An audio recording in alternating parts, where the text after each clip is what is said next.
In a logical way, you would assume that if something happened to you and you create distance from the event and yourself, somehow you're safe, right? So you let bygones be bygones and you literally distance yourself from that situation, which is a safe thing to do. Let bygones be bygones and distance yourself from immediate danger. However, there is an energy component of trauma that is often missed.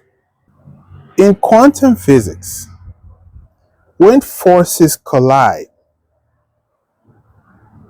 they create life. Some believe that's how the universe was created. When forces collide, they create life. Okay. Trauma is like a collision.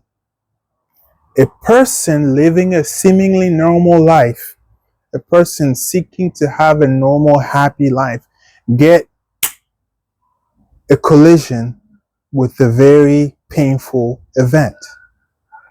That energy of that collision creates a life.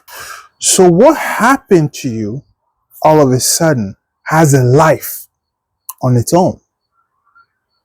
But that life is attached to you. It's almost like a parasite.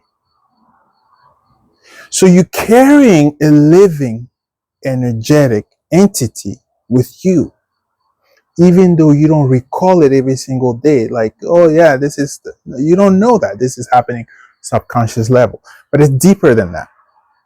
Okay. You carry the energy of that collision with you.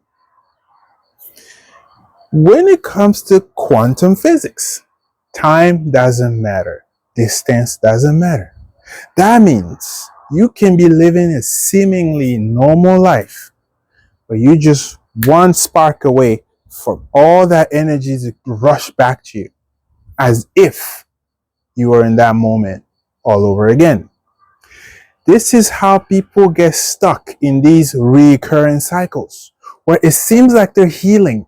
It seems like they're doing better. Then they get triggered again and the emotion comes back rushing in and you lose control. That alone will start to make you paranoid. That's another form of trauma because now you cannot trust your own mind. You cannot trust your own emotions. You're paranoid.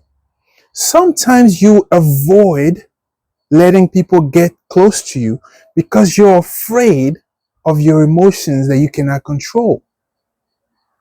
So you create a distance between, you isolate yourself. All your interactions become plastic. You're hiding somewhere. You don't trust yourself. You don't trust your interactions because you don't know when that trigger is going to hit and the emotions are going to come back rushing in and you do not know how to deal with it when it comes to you, right? So the flashbacks, those moments that you lose control of your emotions, those moments where it's like you having panic attacks, you cannot control yourself because that energy has a life on its own. You do not control it and you can't. So what we do is help identify the impacts when the impact happened. Get a clear idea of whatever was created out of that impact and help you release it. You cannot control that energy. You release it.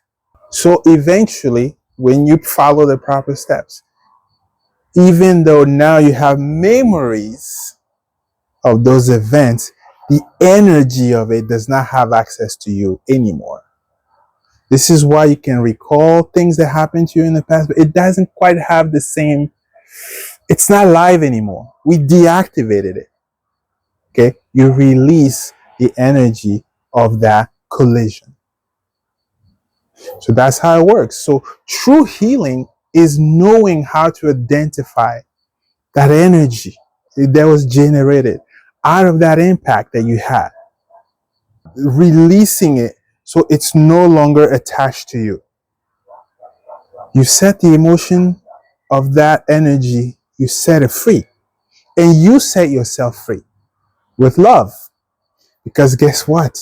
That is also a defense mechanism. Technically, that impact, for whatever reason, the energy of that impact was supposed to be a shield to protect you. It was a shield. It was an energetic shield. After the event, that shield becomes toxicity. So you release it with love and gratitude, right? And this exercise, you can do it to so many events and aspects of your life, because we have more than one emotional wound. By the time you hit adulthood, we all carry a certain amount of emotional baggage, right? So you go through the process of identifying all these incidents, isolate that energy, get a clear understanding of what it is and how it manifests in your life, and go through the process of clearing it with gratitude and love.